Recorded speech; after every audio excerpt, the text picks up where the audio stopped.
Ever spent a decade keeping a company's digital heart beating, only to get kicked to the curb by some trust fund baby who couldn't tell Ram from a ham sandwich? That was me. And when the CEO's son, fresh out of his overpriced MBA program, decided I was redundant, he didn't realize he'd just lit the fuse on a $30 million meltdown. They say revenge is a dish best served cold.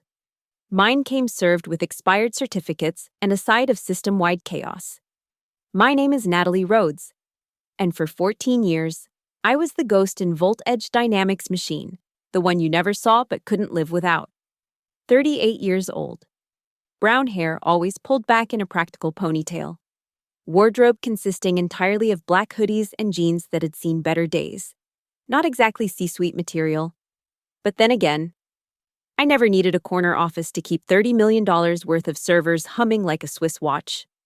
Voltage's server farm sprawled across 3 climate-controlled floors in our Arlington facility, each rack worth more than most people's houses. 2,000 physical servers, another 3,000 virtual machines.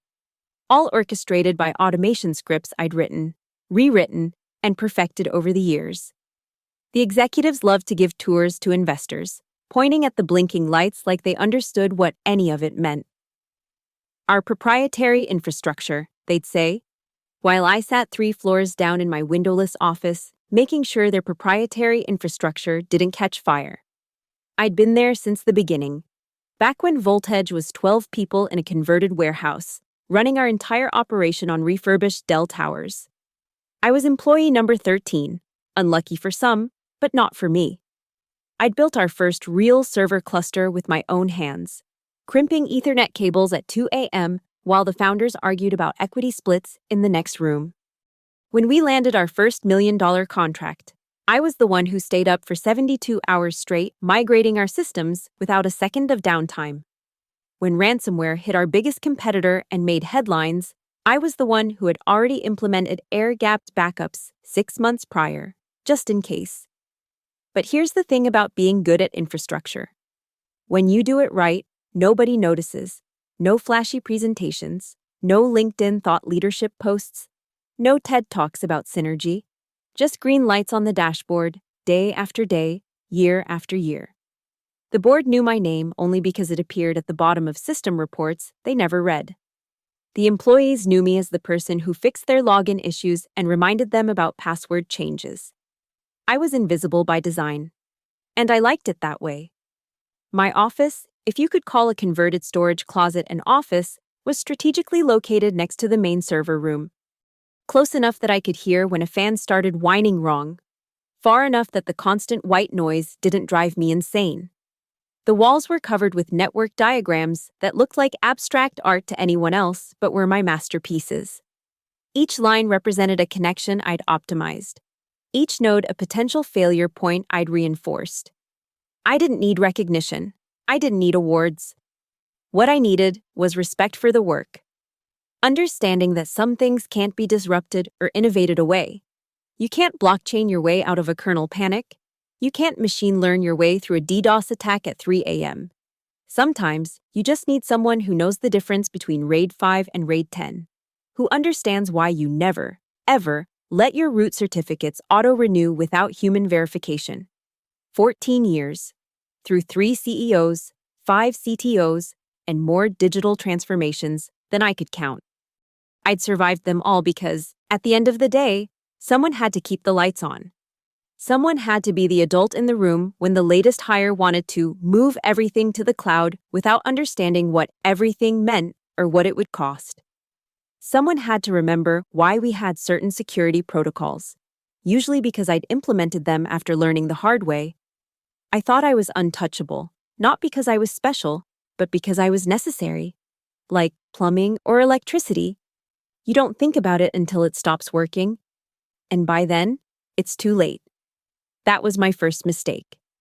The second was underestimating just how much damage an MBA with daddy issues could do. Logan Cross walked into Voltage like he owned the place, which, technically, he would someday. 27 years old. Wharton MBA so fresh the diploma was probably still wet, wearing a suit that cost more than my monthly salary. His father, CEO Richard Cross. introduced him at the all-hands meeting as our new Chief Innovation Officer, a title that didn't exist until 5 minutes before the announcement. We're bringing fresh perspectives to Voltage. Richard beamed, his hand on his son's shoulder. Logan's going to help us pivot to a more agile, cloud-native infrastructure. I sat in the back row, watching Logan nod along to his father's words like he knew what any of them meant. Cloud-native, agile, pivot. The holy trinity of buzzwords that meant someone was about to break something that wasn't broken. Logan's first week was a masterclass in corporate theater. He scheduled innovation sessions where he threw around terms like synergy stacks and disruption pipelines. He carried around a MacBook Pro that he mainly used for PowerPoint presentations about thinking outside the server rack. During one particularly painful meeting, he actually said, and I quote, "Why do we need all these physical servers when everything's in the cloud now?" I bit my tongue so hard I tasted blood. Everything's in the cloud, right? Except the cloud is just someone else's servers. And our cloud happened to be a hybrid infrastructure where critical data stayed on premises for compliance reasons. Something he would have known if he'd bothered to read the documentation I'd spent 3 months preparing for new executives. But Logan wasn't interested in documentation. He was interested in transformation. In his second week, he hired a consulting firm, 3 kids fresh out of college with matching polo shirts and a PowerPoint deck full of circles and arrows. They shadowed different departments, taking notes on their iPads, asking questions like, "Have you considered serverless architecture?" to people who were just trying to get their expense reports approved. The real problem started in week 3. Logan began calling me the IT lady in meetings, even after being corrected multiple times. "We'll have the IT lady look into that," he'd say, waving his hand dismissively whenever a technical question came up. Though honestly, most of this stuff could probably be handled by a simple script. A simple script. The man who couldn't figure out how to unmute himself on Zoom thought our entire infrastructure could be replaced by a simple script. I started documenting everything, every dismissive comment, every technically impossible suggestion, every time he overrode security protocols because they were slowing down innovation. I saved emails where he suggested we could just use Gmail instead of our own mail servers. Screenshots of Slack messages where he asked if we really needed all those backup things taking up space. I named the folder on my personal drive Logan Fail Safe, my own private joke that would soon become prophetic. The first person to go was Marcus from Network Security. 15 years with the company, could diagnose a routing issue by sound alone.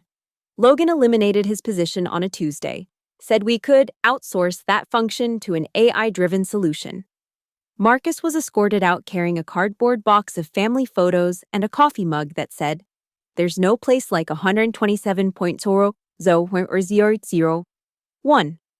Next was Sarah from Database Administration, then Tom from Systems Analysis.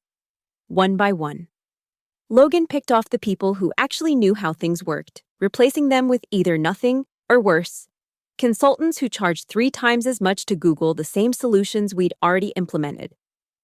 "We're trimming the fat," Logan announced at an all-hands, standing in front of a slide that said, "Efficiency through innovation" in 72-point font. Moving away from the old model of hoarding tribal knowledge to a more democratized, automated approach. Tribal knowledge, that's what he called experience. As if knowing that server B7 ran hot and needed its thermal paste replaced every 6 months was some kind of primitive superstition instead of hard-won insight that kept us from losing $1 million in downtime. I watched him systematically dismantle 14 years of carefully built redundancies and safety nets, replacing them with flashy SaaS products that did half the job for twice the price. But I kept my mouth shut. I updated my resume, I backed up my personal files, and most importantly, I made sure I was the only one who knew about certain critical processes, like the manual renewal of our root SSL certificates. The writing was on the wall, spelled out in termination letters and empty desks. By month 2 of Logan's reign, our IT department had been gutted from 12 people to 4. I started preparing for the inevitable, but not in the way you might think. Every competent sysadmin has a dead man switch, some automatic process that keeps things running when you're on vacation or sick. Mine was more sophisticated. Over the years, I'd built layers of automation that handled routine maintenance, updates, and monitoring. But at the core of everything was one critical manual process: the root certificate renewal. Our entire infrastructure, every internal service, every API connection, every encrypted channel, relied on a chain of trust that started with one root certificate. That certificate had to be renewed every year, and I deliberately kept it manual. Not out of job security paranoia, but because automated certificate renewal had bitten us once before. Back in 2019, when a script glitch nearly exposed our entire customer database. Since then, I'd insisted on human verification, two-factor authentication, manual approval, physical presence required. Logan, of course, had no idea this existed. Why would he? The certificate wasn't due for renewal for another 9 weeks when I started my preparations. Plenty of time for a competent team to figure it out.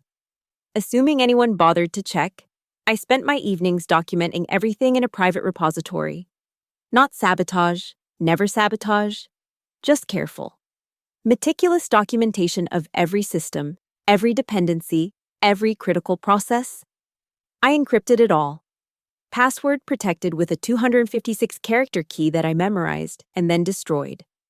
If they wanted my knowledge, they could ask for it. Respectfully. I also started noticing things. Little things. Logan's consulting firm had recommended a new monitoring solution that looked prettier but missed critical alerts. The new AI-driven security system he'd implemented had already failed to catch 3 breach attempts that my old scripts had flagged and blocked. The outsourced help desk was resetting passwords without proper verification. I documented it all. Every failure, every near miss. Every time Logan overrode a security protocol because it was unnecessarily complex. The folder grew from megabytes to gigabytes, screenshots, emails, Slack messages, recorded Zoom calls where Logan dismissed critical vulnerabilities as edge cases we don't need to worry about. 3 weeks before the certificate expiration, I set up a special monitoring script on my personal server. It would watch our public-facing services and internal endpoints, logging every response time, every error, every hiccup, a front-row seat to watch the show when it finally started. I also did something else, something that would later be characterized as either brilliant or vindictive, depending on who was telling the story. I updated the certificate renewal documentation on our internal wiki. Clear, detailed instructions on exactly how to renew the certificate, step by step, with screenshots. I even included troubleshooting tips for common problems.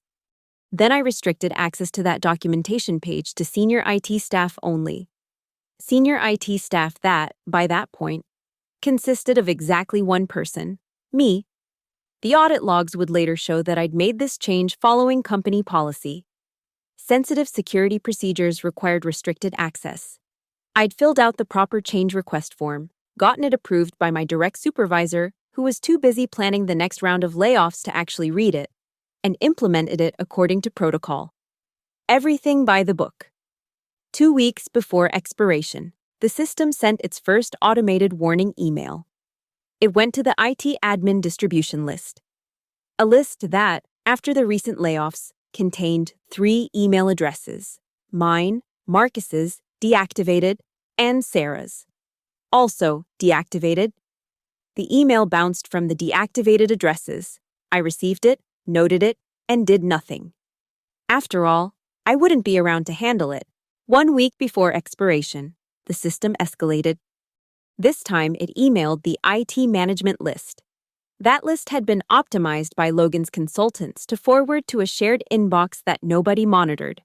The warning sat there, unread, accumulating digital dust along with hundreds of other automated alerts that Logan had deemed noise we don't need to worry about. I started taking home my personal items. Not all at once. That would be suspicious. A coffee mug here, a picture frame there. The NASA poster that had hung behind my desk for a decade. The stress ball shaped like a server that Marcus had given me as a joke. By the time Friday rolled around, my office was nearly empty. But nobody noticed. Why would they? Logan was too busy giving a presentation about our revolutionary transition to a post-infrastructure paradigm. The root certificate was set to expire at midnight on a Tuesday. I knew this because I'd set that date a year ago. Back when Tuesday maintenance windows were sacred and properly staffed. Now, Tuesdays were just another day for Logan to schedule his innovation workshops. I sat in my nearly empty office that last Friday, looking at the countdown timer on my personal monitor. 2:16 hours until expiration. Just over 9 days. 9 days for someone to notice. 9 days for someone to care. 9 days for someone to realize that the IT lady had been holding up the entire sky. And it was about to fall. My desk phone rang. HR wanted to see me in conference room B, the glass one, where everyone could watch you get fired. I closed my laptop, cleared my browser history, and stood up. Before leaving, I glanced at the server room through the window. All those blinking lights, humming along in perfect synchronization, beautiful in their complexity, elegant in their interdependence. Enjoy it while it lasts, I whispered. Conference room B was what we called the fishbowl. Glass walls on 3 sides, no privacy, maximum humiliation. Logan was already there when I arrived, lounging in the executive chair like he'd won something. The HR representative, Janet, sat across from him with a folder that had my name on it. She couldn't meet my eyes. "Natalie, please have a seat," Janet said, gesturing to the chair directly across from Logan, the one with its back to the entire office, so everyone could watch my face while I got the news. I sat down, placed my hands flat on the table, and waited. Logan was practically vibrating with excitement, like a kid about to show off a new toy. "So, Natalie," he began, drawing out my name like we were old friends. "As you know, Voltage is moving in a new direction. We're embracing automation, AI-driven solutions, and a leaner operational model." I said nothing. Sometimes silence is the best response to corporate bullshit. Logan shifted uncomfortably, then continued. "After careful evaluation, we've determined that your position is redundant. The infrastructure management tasks you've been handling can be fully automated with modern tools. We've already contracted with CloudForge Solutions to handle the transition." CloudForge Solutions, I knew them. They were the company that had catastrophically failed their last 3 enterprise migrations, including one that made tech news when they accidentally deleted a client's entire customer database. But they had great marketing materials and a charismatic sales team, which was apparently all Logan needed. "Your 14 years of service are appreciated," Janet interjected, reading from a script. "We're prepared to offer you 2 weeks of severance." 2 weeks, 14 years, and I got 2 weeks. I almost laughed. "When?" I asked. "Effective immediately," Logan said, unable to hide his smile. "We'll need your badge, your laptop, and any company property. Security will escort you to your desk to collect your personal items." I looked at him then, really looked at him. This child playing with systems he didn't understand, pulling wires to see what would happen. Confident that Daddy's money would fix any problems that arose. "What time is it?" I asked. Logan frowned, caught off guard. "What?" "The time." "What time is it exactly?" He checked his Apple Watch. 3:47 p.m. "Why?" I stood up, pulled my badge from my pocket, and set it on the table. "Just wanted to be precise about when this happened, for the record." "Is that some kind of threat?" Logan leaned forward, trying to look intimidating. "No," I said calmly. "Just noting the time. You know, like a good log entry. Speaking of which, you might want to check the system logs around midnight next Tuesday. There's an interesting recurring entry about SHA 2556 certificate chains and root renewal protocols, but I'm sure CloudForge will catch it." Janet looked confused. Logan looked annoyed. Neither of them understood what I was saying, which was exactly the point. The warning was there, on record, witnessed. They just didn't speak the language. Security arrived, Gary, who I'd helped recover his daughter's college photos from a crashed hard drive last year. He looked apologetic as he escorted me to my desk. The walk felt longer than usual, probably because everyone was watching. The few remaining IT staff looked stricken. The sales team whispered among themselves. Logan's consultants didn't even look up from their MacBooks. My desk was already mostly empty. I put the last few items in a small box, a handful of USB drives, all personal, all encrypted. A notebook filled with system diagrams, also personal property. And a small succulent that had somehow survived 14 years of fluorescent lights and recycled air. "Natalie," Gary said quietly as we walked to the exit. "This is bullshit." "It is what it is," I replied. He hesitated at the door. "Is there anything? Should we know anything?" I could have told him, could have warned him about the certificate, about the monitoring gaps, about the 17 critical vulnerabilities I'd been manually patching because Logan had declined to purchase the security updates. But Gary was just security. He couldn't fix any of it, and knowing would only make him complicit. "Check your LinkedIn messages next week," I said instead. "I might know some places that are hiring." The door closed behind me with a soft click. Final. Decisive. I sat in my car in the parking lot for a moment, looking back at the building.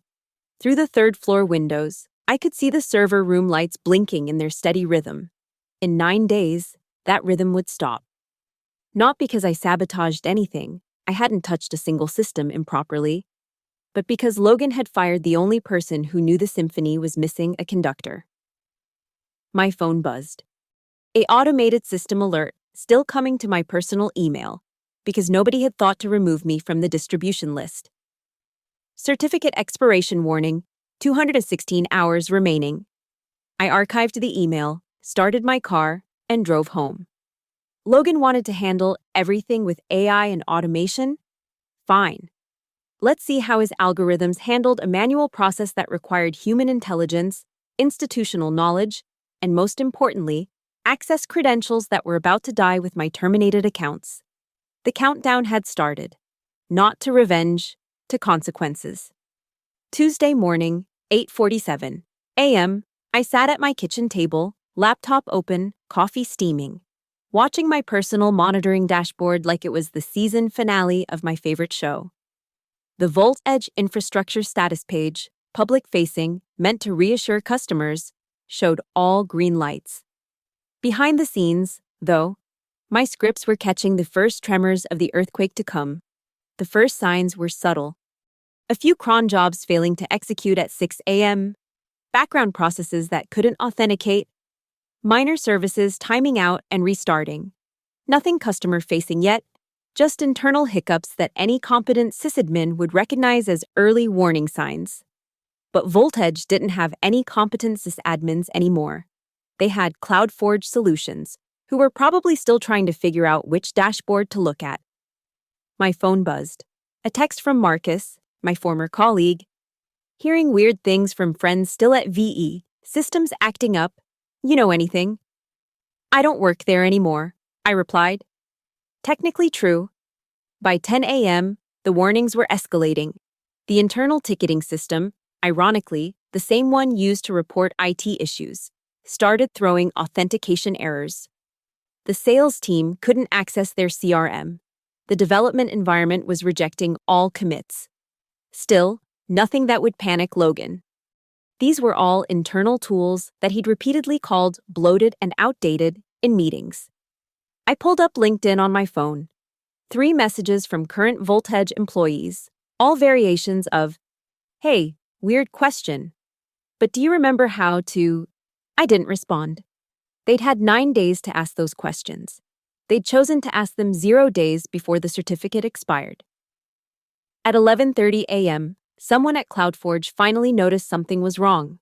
I knew this because my monitoring script caught them trying to SSH into the main servers using default credentials, then trying common passwords, then, apparently, trying admin, because why not? Each failed attempt was logged, time-stamped, and added to my growing collection of "this is what happens when you hire the lowest bidder" evidence. Lunch was a turkey sandwich, and the satisfaction of watching error rates climb steadily on every metric. Response times increasing, database connections failing, API calls getting rejected.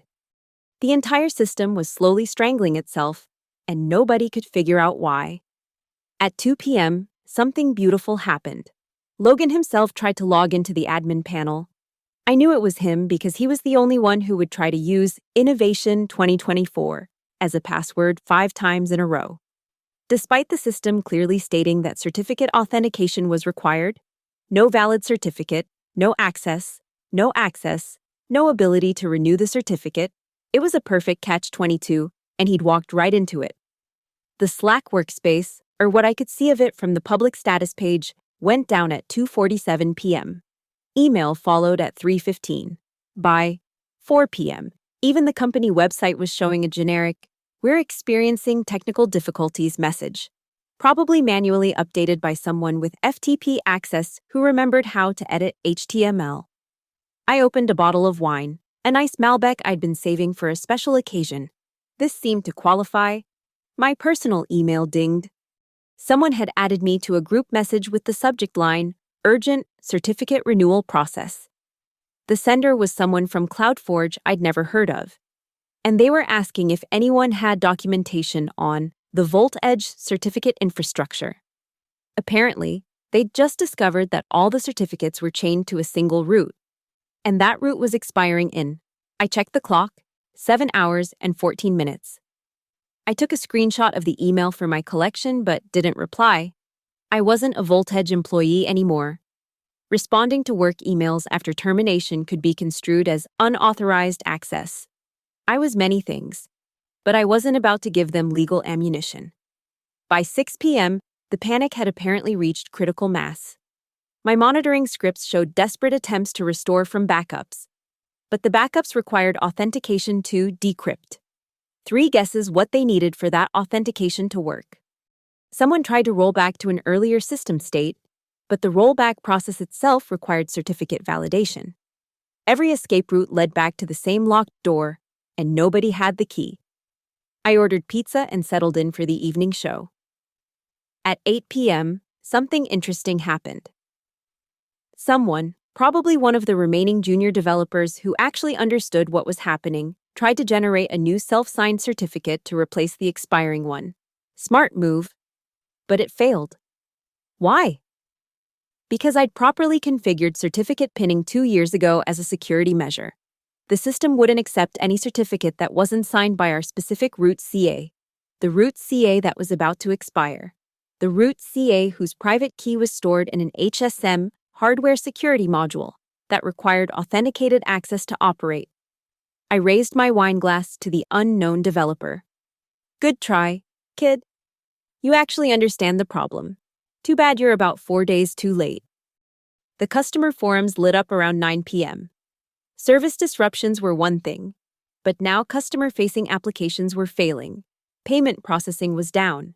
Data exports were failing. SLAs were being violated left and right.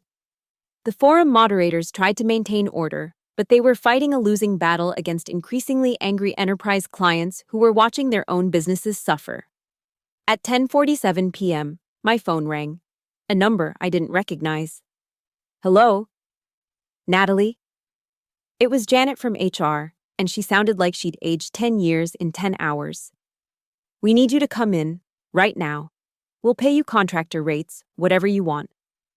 I'm sorry, I said pleasantly. I'm no longer a VoltEdge employee. You made that very clear on Friday at 3:47 p.m.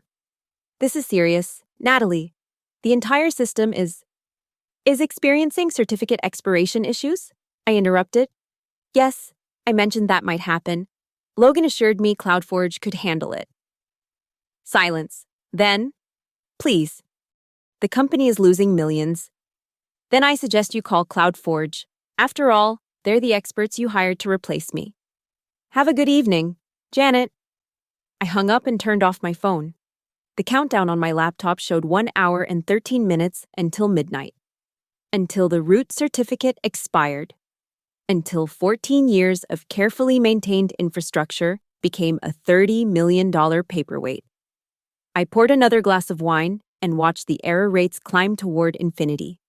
Midnight hit like a sledgehammer to glass. I watched it happen in real time on my monitoring dashboard. Every single service, every API endpoint, every internal tool, all going dark in a cascading failure that was almost beautiful in its thoroughness.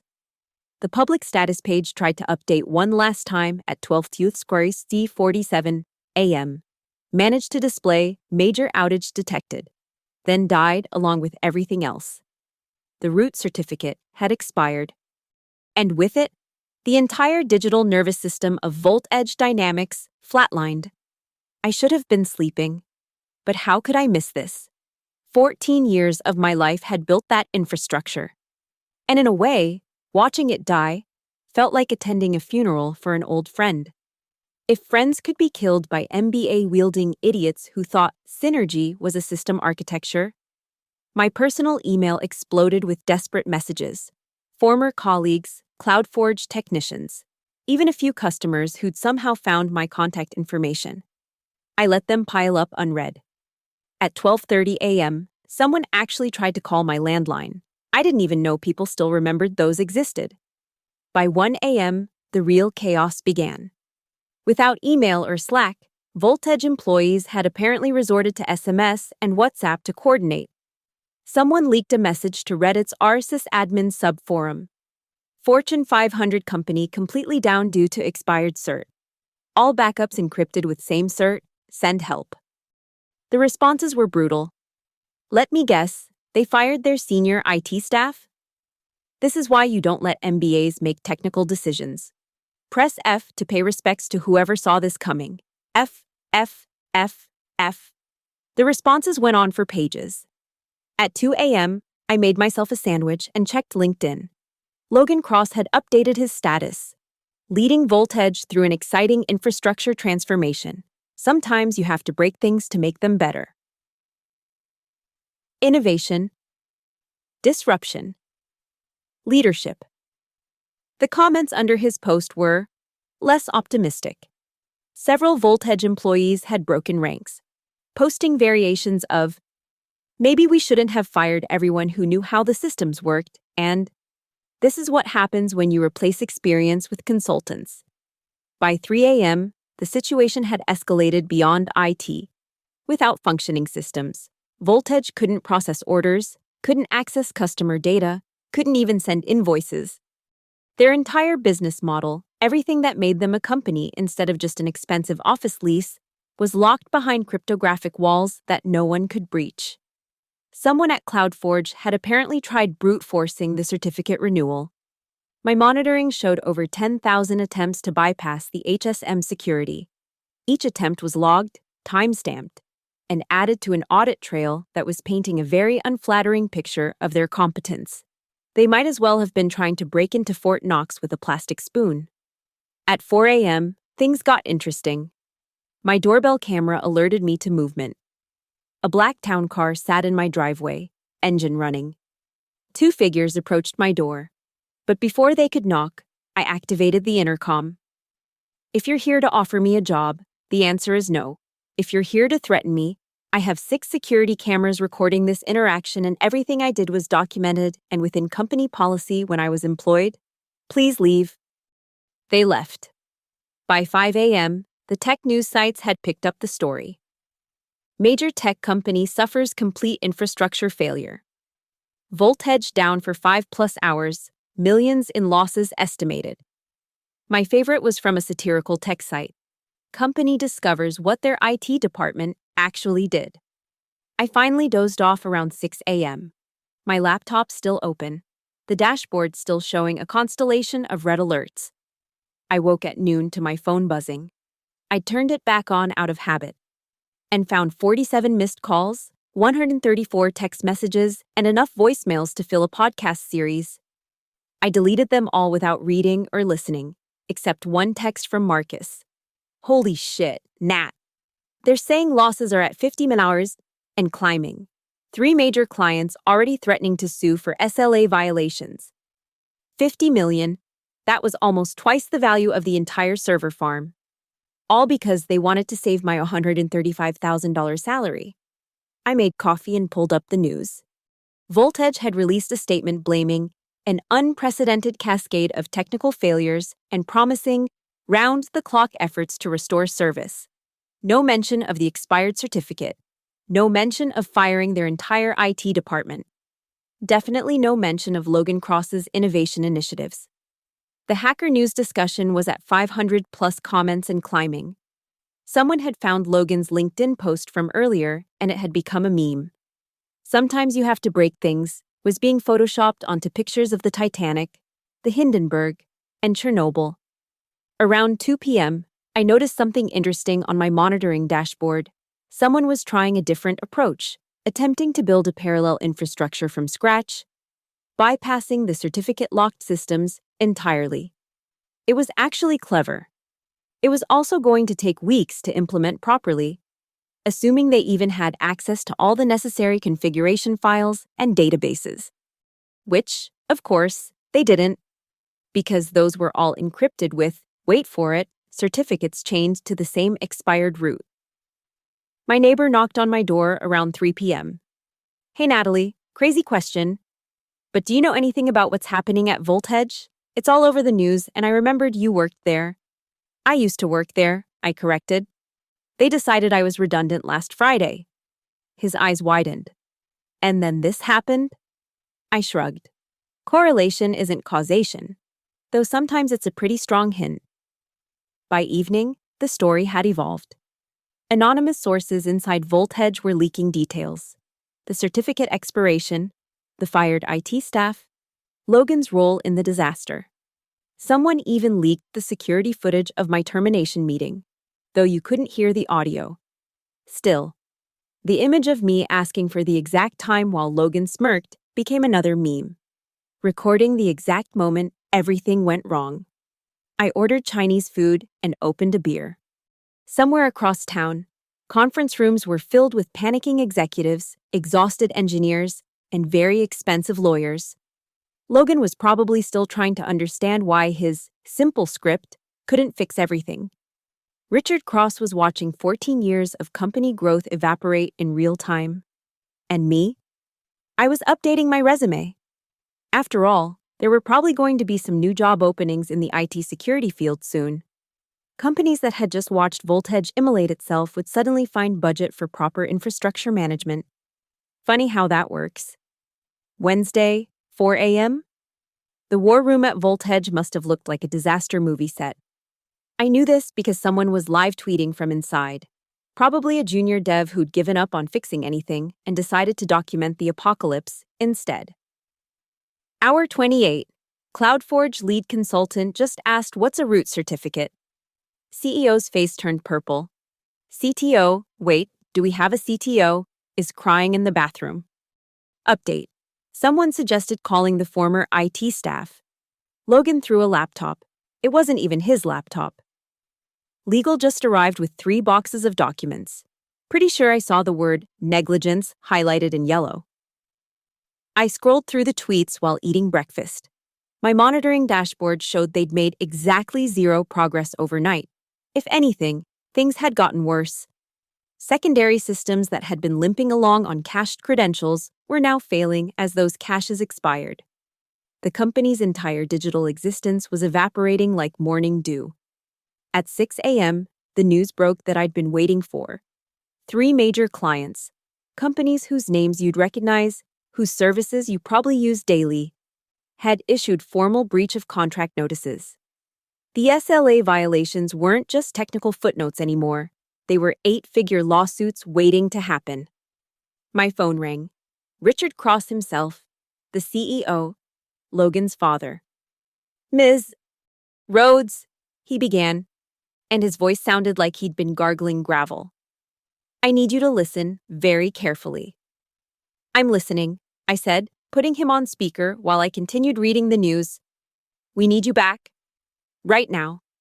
Name your price. Stock options. Signing bonus. Whatever it takes. I appreciate the offer, but $1 million, he interrupted. 1 million cash bonus to fix this. Today. I laughed. Actually laughed. Mr. Cross, with all due respect, do you even know what the problem is? Silence. Then, The certificates expired. Which certificates? How many? What's the chain of trust? Where are the private keys stored? What's the renewal process? Who has access to the HSM? What's the... I don't know, he exploded. That's why I need you. You had me, I said calmly. Your son decided you didn't. I warned him about the certificates. It's in writing. Janet from HR was there. Security has footage of the meeting. Logan made a mistake. Logan made several dozen mistakes.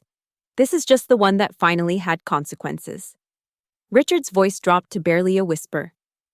Please, the company won't survive this. I thought about 14 years of my life, the late nights, the weekend emergencies, the problems solved and disasters averted.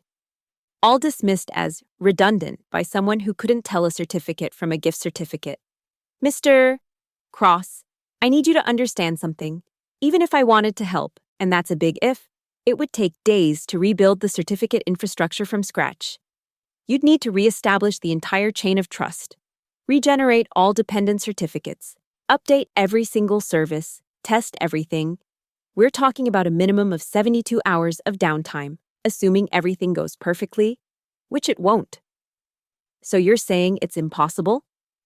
No, I'm saying it's extremely difficult, time-consuming, and expensive.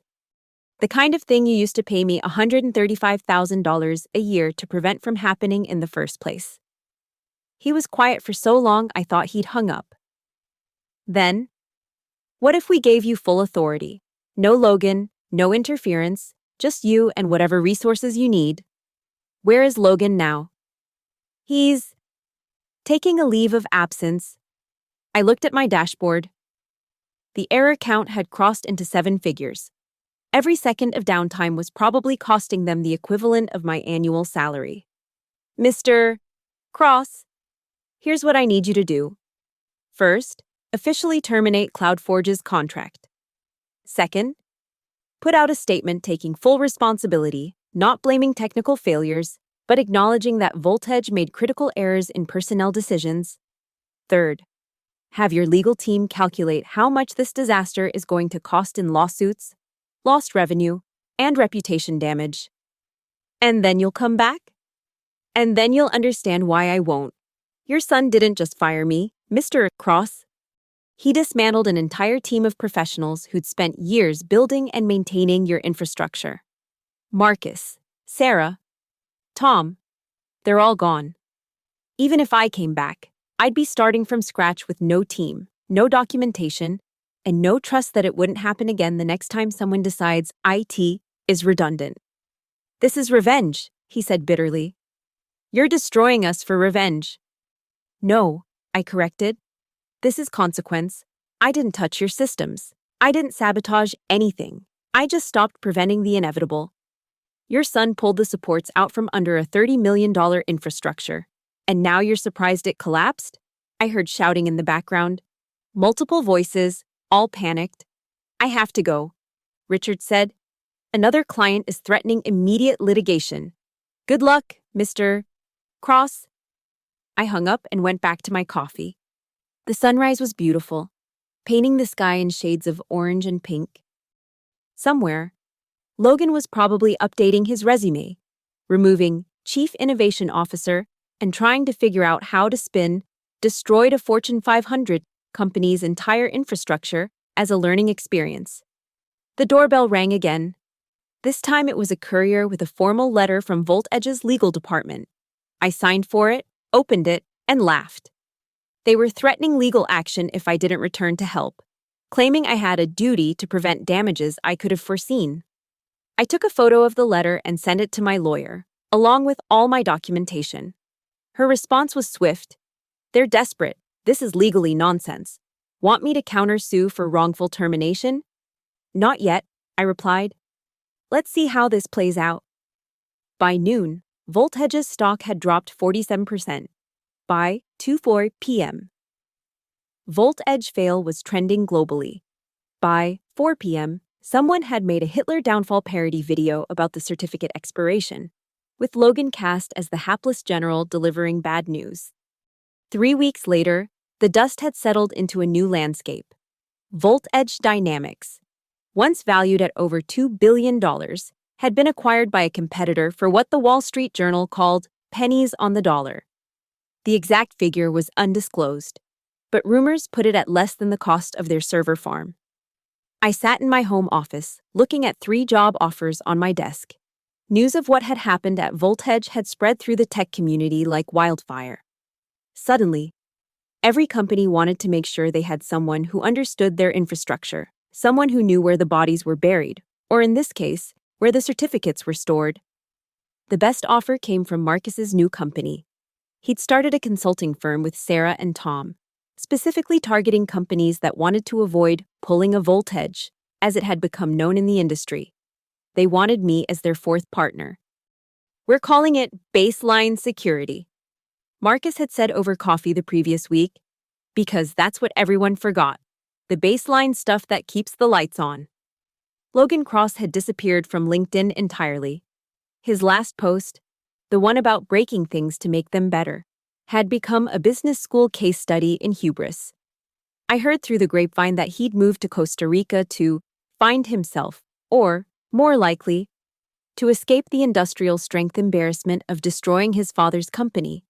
Richard Cross had resigned as CEO the day after the acquisition was announced. His farewell letter to shareholders was a masterclass in corporate speak.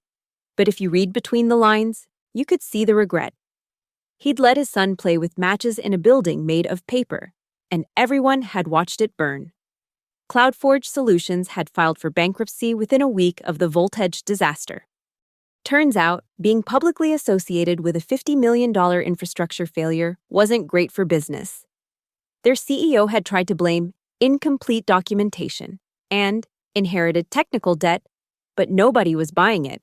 They'd been hired to be the experts, and they'd proven they were anything but. The internal investigation report had leaked 2 weeks after the incident. It was damning, every warning ignored, every expert dismissed, every safety measure overridden in the name of innovation and efficiency. My name appeared frequently, always in the context of had previously warned or had implemented safeguards that were subsequently removed. I never had to sue for wrongful termination. Voltage's legal team reached out with a settlement offer that included a year's salary, full benefits continuation, and a glowing letter of recommendation. They also wanted me to sign an NDA. I declined the NDA but took the money. The story was already out there. Trying to silence me after the fact was just closing the barn door after the $30 million horses had bolted. The most satisfying moment came when I received a message from the junior developer who tried to generate the self-signed certificate that night. "Ms. Rhodes," he wrote. I wanted to apologize. We all saw what was happening, but nobody spoke up. We were cowards. You tried to protect the infrastructure, and we let them throw you away. I'm sorry. I wrote back, learn from it. The next time someone tells you that experience doesn't matter, that institutional knowledge is worthless, that everything can be automated, remember Voltage? Remember that some things can't be disrupted, only destroyed. My monitoring dashboard was still running, still collecting data from the public remnants of Voltage's infrastructure. The new owners had brought in their own team, rebuilt everything from scratch. It had taken them 3 months and an estimated $20 million to get back to where they'd started. All to save my $135,000 salary. I accepted Marcus's partnership offer. We had our first client meeting the next day. A Fortune 500 CEO who opened with, "I never want to be in the news like Voltage." "Then listen to your IT team," I said. "They're not cost centers. They're not redundant. They're the people standing between you and catastrophic failure." He nodded vigorously. "Whatever you need. Budget is approved." Funny how a $50 million disaster could suddenly make everyone understand the value of proper infrastructure management. Logan Cross had wanted to innovate, to disrupt, to transform. In a way, he'd succeeded. He'd transformed the entire industry's understanding of why you don't fire the people who keep your lights on. I looked out my window at the city skyline. Somewhere in those buildings, there were other Logans, other MBAs with big ideas and small understanding, looking at IT departments and seeing cost savings instead of critical infrastructure. But now, There was a two-word warning that every board member, every CEO, every ambitious executive would understand. Remember voltage? The root certificate had expired at midnight on a Tuesday. By Wednesday morning, so had a $2 billion company. All because someone thought the IT lady was redundant. Rage doesn't reboot servers, but sometimes it doesn't have to. Sometimes, all you have to do is stop preventing the inevitable and let gravity take its course. And sometimes, just sometimes, that's the most powerful revenge of all. Thank you so much for listening to this story of corporate karma and technical revenge. I'd love to know where you're listening from. Drop a comment below, and let's connect. Are you tuning in from your office, secretly hoping your own Logan gets what's coming? Or maybe you're an IT professional who's lived through similar nightmares. Don't forget to subscribe to the channel for more stories of workplace justice, and share your own thoughts or experiences in the comments. Have you ever watched a company ignore critical warnings until it was too late? Let me know. I read every single comment.